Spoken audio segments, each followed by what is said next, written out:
ओम शांति। मैं आत्मा मस्तक के बीच विराजमान हूँ। अपने भाग्य के नशे और खुशी में अपने आप को लाएं। स्वयं भगवान मुझे रोज पढ़ाते हैं मैं कितनी भाग्यशाली हूँ। रोज प्यारे शिव पिता के महावाक्य में आत्मा सुनती हूँ। मैं आत्मा एकाग्रचित होकर बहुत ही ध्यान से अपने मन को एकाग्र कर रही हूँ। बाप की ज्ञान वर्षा मुझ आत्मा पर होती है। इस ज्ञान वर्षा से मेरे मन की धुलाई हो रही है। एकाग्रचित होकर आज के महावाक्य सुने। 28/1/2021 के महावाक्य हैं। आज बाबा हम बच्चों को विशेष समझा रहे हैं कि बच्चे कभी भी तुम अहंकार में मत आओ। इस पढ़ाने वाले बाप का जो रथ है उसका पूरा पूरा रिगार्ड रखो। बाबा कहते हैं यहाँ पर स्वयं परमात्मा जवाबदार है, इसलिए तुम्हारे हर कर्म की पुण्य भी है तो हर कर्म का बहुत बड़ा पाप भी है। इसलिए बाबा कहते बच्चे अहंकार में आकर के बेपरवाह मत बनो, बाप की निंदा नहीं कराओ। ऐसे नहीं कि अहंकार में आए और अवज्ञाएं करते ही रहे और ध्यान ही नहीं रखा। तो बाबा कहते अपने आप पर खबरदारी रखो, सावधानी दे रहे हैं आज बाबा। फिर बाबा ने समझाया कि जो बच्चे ज्ञान में भी चलते हैं लेकिन किसी को भी सुख देना नहीं जानते, मुरली पढ़ते हैं लेकिन चलन देवताओं जैसी नहीं है, किसी को सुखी नहीं देते हैं, दुख देते रहते हैं, तो बाबा कहते हैं इतना श्रेष्ठ ज्ञान मिलके भी, इतना श्रेष्ठ भाग्य बनाने का चांस मिलते हुए भी जो बच्चे ऐसे कर्म करते हैं वो सबसे बड़े दुर्भाग्यशाली हैं। फिर बाबा ने समझाया कि बच्चे ऐसे बच्चों को अंत समय में क्या होगा, साक्षात्कार होंगे, बहुत पश्चाताप होगा कि तुमने क्या क्या किया। और बाबा कहते हैं अच्छे बच्चों को भी साक्षात्कार होंगे, मिरुआ मौत मलूक का शिकार होगा। एक तरफ विनाश और दूसरी तरफ उन बच्चों को बाबा अच्छी सीनरियां दिखाएगा। परंतु जिसने अवज्ञाएं की होंगी वे फिर बहुत ही पश्चाताप करेंगे कि हमने क्या क्या कर्म किए।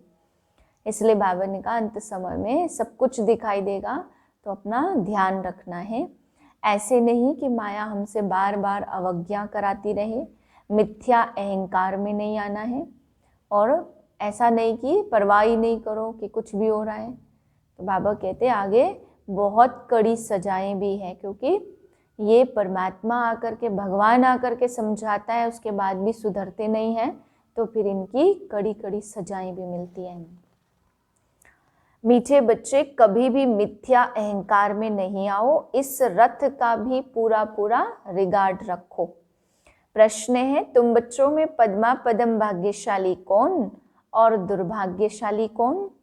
उत्तर है जिनकी चलन देवताओं जैसी है, जो सबको सुख देते हैं वह है पद्मा पदम भाग्यशाली, और जो फेल हो जाते हैं उनको कहेंगे दुर्भाग्यशाली। कोई कोई महान दुर्भाग्यशाली बन जाते हैं, वह सबको दुख देते रहते हैं, सुख देना जानते ही नहीं है। बाबा कहते हैं बच्चे अपनी अच्छी रीति संभाल करो, सबको सुख दो, लायक बनो।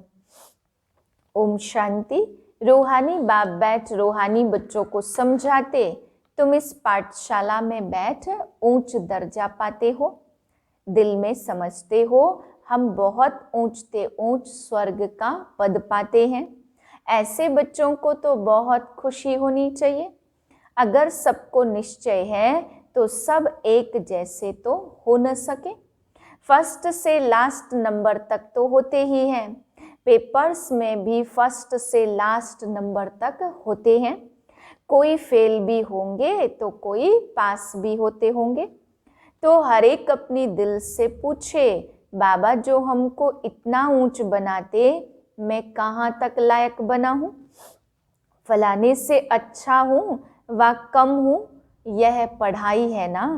देखने में भी आता जो कोई सब्जेक्ट में कमज़ोर होते तो नीचे चले जाते हैं। भल मॉनिटर होगा तो भी कोई सब्जेक्ट में कम होगा तो नीचे चला जाएगा। बिरला ही स्कॉलरशिप लेते हैं, यह भी स्कूल है, तुम जानते हो हम सब पढ़ रहे हैं। इसमें पहली पहली बात है पवित्रता की। बाप को बुलाया है ना पवित्र बनने के लिए। अगर क्रिमिनल आई काम करती होगी तो खुद फील करते होंगे। बाप को लिखते भी हैं, बाबा हम इस सब्जेक्ट में कम हैं। स्टूडेंट की बुद्धि में यह जरूर रहता है कि हम फलानी सब्जेक्ट में बहुत बहुत कम हूँ। कोई ऐसे भी समझते हैं हम फेल होंगे। इसमें पहले नंबर की सब्जेक्ट है पवित्रता। बहुत लिखते हैं बाबा हमने हार खाई, तो उसको क्या कहेंगे? उनकी दिल समझती होगी कि अब मैं चढ़ नहीं सकूंगा। तुम पवित्र दुनिया स्थापन करते हो तो टीचर भी समझते होंगे ना यह इतना ऊंचा पद पा सकते हैं व नहीं। यह सुप्रीम टीचर है, यह दादा भी स्कूल तो पढ़ा हुआ है ना। कोई कोई लड़के भी ऐसे खराब काम करते जो आखिर मास्टर को सजा देनी पड़ती। आगे बहुत जोर से सजाएं देते थे, अभी सजा कम कर दी है तो स्टूडेंट और ही जास्ती बिगड़ते हैं। आजकल स्टूडेंट कितना हंगामा करते। स्टूडेंट को न्यू ब्लड कहते हैं। वह देखो क्या करते, आग लगा देते, अपनी जवानी दिखलाते हैं। यह है ही आसुरी दुनिया। जवान लड़के ही बहुत खराब होते हैं, उनकी आंखें बहुत क्रिमिनल होती हैं। देखने में तो बड़े अच्छे आते, जैसे कहा जाता ईश्वर का अंत नहीं पाया जाता, ऐसे उनका भी अंत नहीं पाया जाता कि यह किस प्रकार का मनुष्य है। हाँ, ज्ञान का बुद्धि से पता पड़ता है। यह कैसे पड़ता है, इनकी एक्टिविटी कैसी है। कोई तो बात करते हैं जैसे मुख से फूल निकलते, कोई तो ऐसे बात करते जैसे पत्थर निकालते हैं। देखने में बहुत अच्छे पॉइंट आदि भी लिखते हैं, परंतु हैं पत्थर बुद्धि। बाहर का शो है, माया बड़ी दुस्तर है, इसलिए गायन है आश्चर्यवत सुनंती। अपने को शिव बाबा की संतान कहलावंती, औरों को सुनावंती कथनती, फिर भागंती अर्थात ट्रेटर बनंती। ऐसे नहीं, होशियार ट्रेटर नहीं बनते, अच्छे अच्छे होशियार भी ट्रेटर बन पड़ते हैं। उस सेना में भी ऐसे होता, एरोप्लेन सहित ही दूसरे देश में चले जाते हैं। यहाँ भी ऐसे होता, स्थापना में बड़ी मेहनत लगती है, बच्चों को भी पढ़ाई में मेहनत, टीचर को भी पढ़ाई में मेहनत होती है। देखा जाता यह सबको डिस्टर्ब करते हैं, पढ़ते नहीं हैं तो स्कूलों में तो हंटर लगाते हैं। यह तो बाप है, बाप कुछ भी नहीं कहते हैं। बाप के पास यह कानून नहीं है, यहाँ तो बिल्कुल शांत रहना होता। बाप तो सुखदाता प्यार का सागर है, तो बच्चों की चलन भी ऐसी होनी चाहिए ना, जैसे देवताएं होते। तुम बच्चों को बाबा सदैव कहते हैं तुम पद्मा पदम भाग्यशाली हो, परंतु पद्मा पदम दुर्भाग्यशाली भी बनते। जो फेल होते हैं उनको दुर्भाग्यशाली कहेंगे ना। बाबा जानते हैं अंत तक यह होता रहता है, कोई न कोई महान दुर्भाग्यशाली भी जरूर बनते हैं। चलन ऐसी होती है, समझा जाता यह ठहर नहीं सकेंगे, इतना ऊंच बनने लायक नहीं है, सबको दुख देते रहते, सुख देना जानते ही नहीं है तो उनकी क्या हालत होगी। बाबा सदैव कहते बच्चे अच्छी रीति संभाल करो, यह भी ड्रामा अनुसार होने का है। और ही लोहे से भी बदतर हो जाते, सो भी अच्छे अच्छे कभी चिट्ठी भी नहीं लिखते, बेचारों का क्या हाल होगा। बाप कहते मैं आया हूँ सर्व का कल्याण करने, आज सर्व की सदगति करता, कल दुर्गति हो जाती। तुम कहेंगे हम कल विश्व के मालिक, आज हम गुलाम बन गए।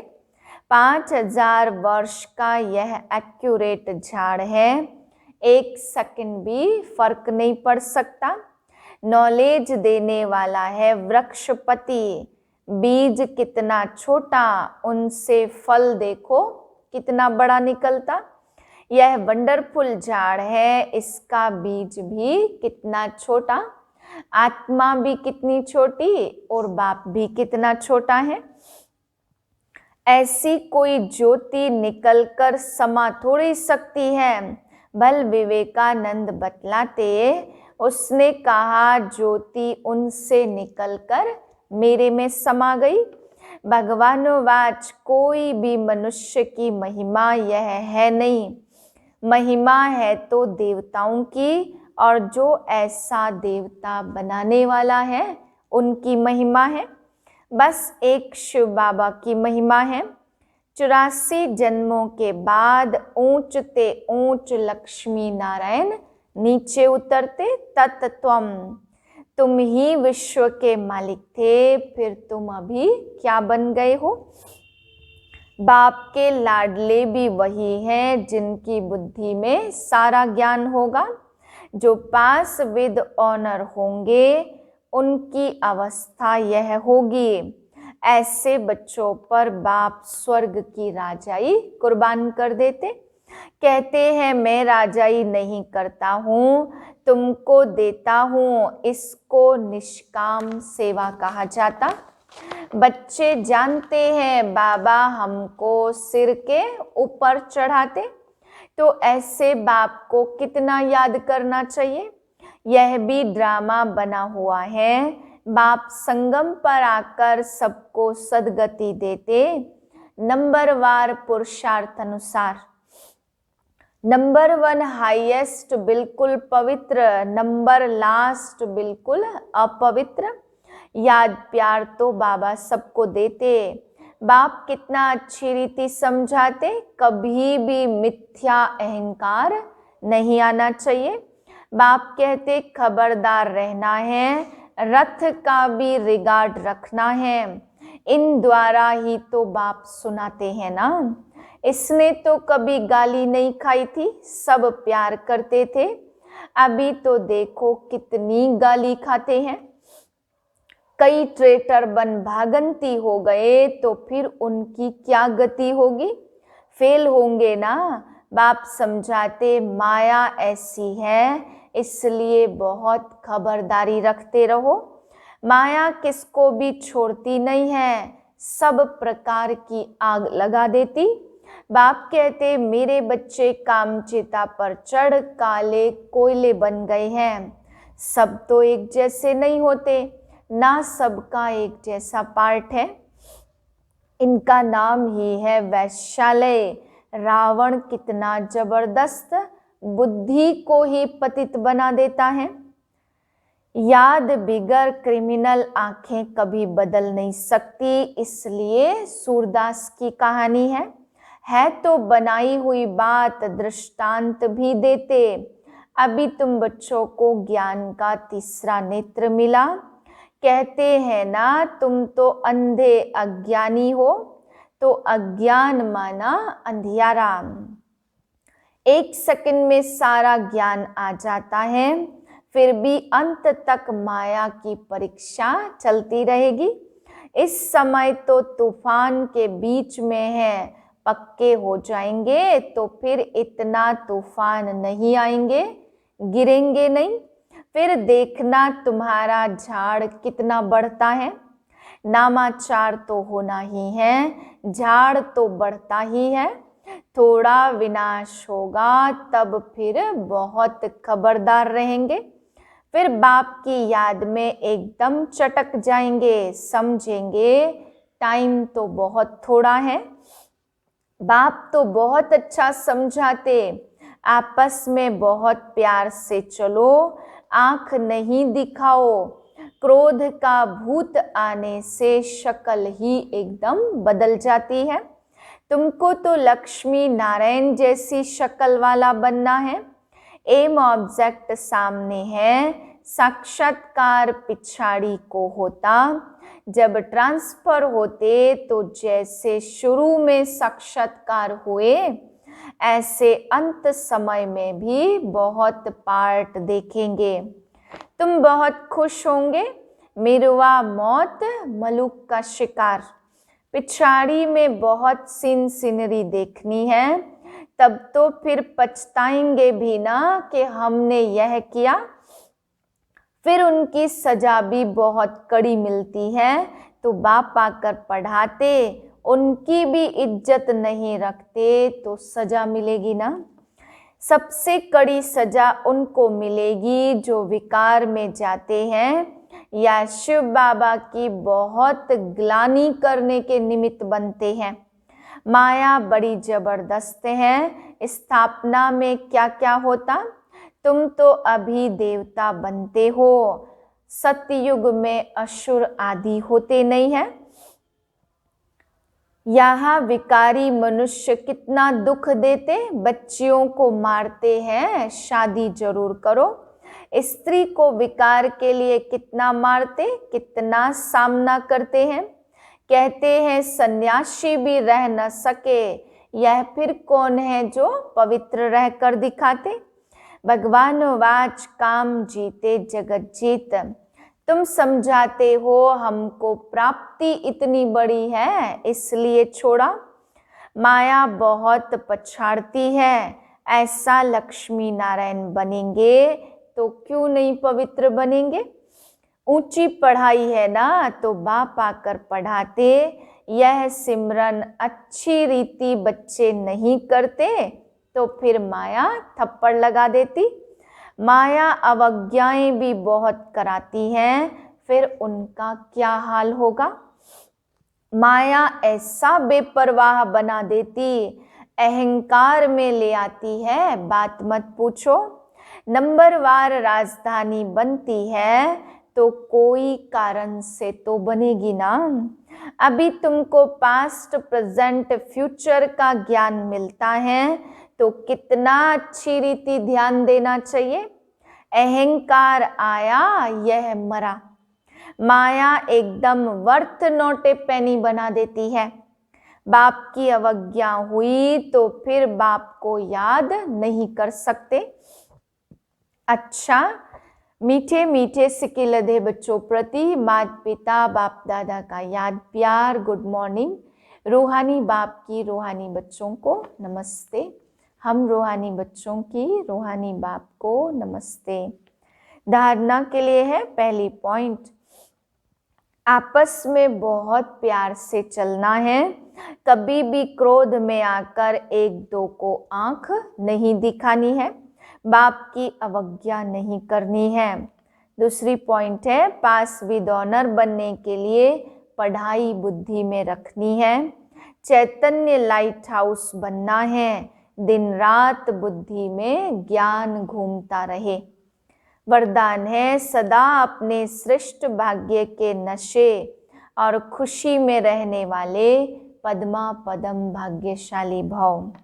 सारे विश्व में जो भी धर्म पिताएं व जगत गुरु कहलाने वाले बने हैं, किसी को भी माता पिता के संबंध से अलौकिक जन्म और पालना प्राप्त नहीं होती।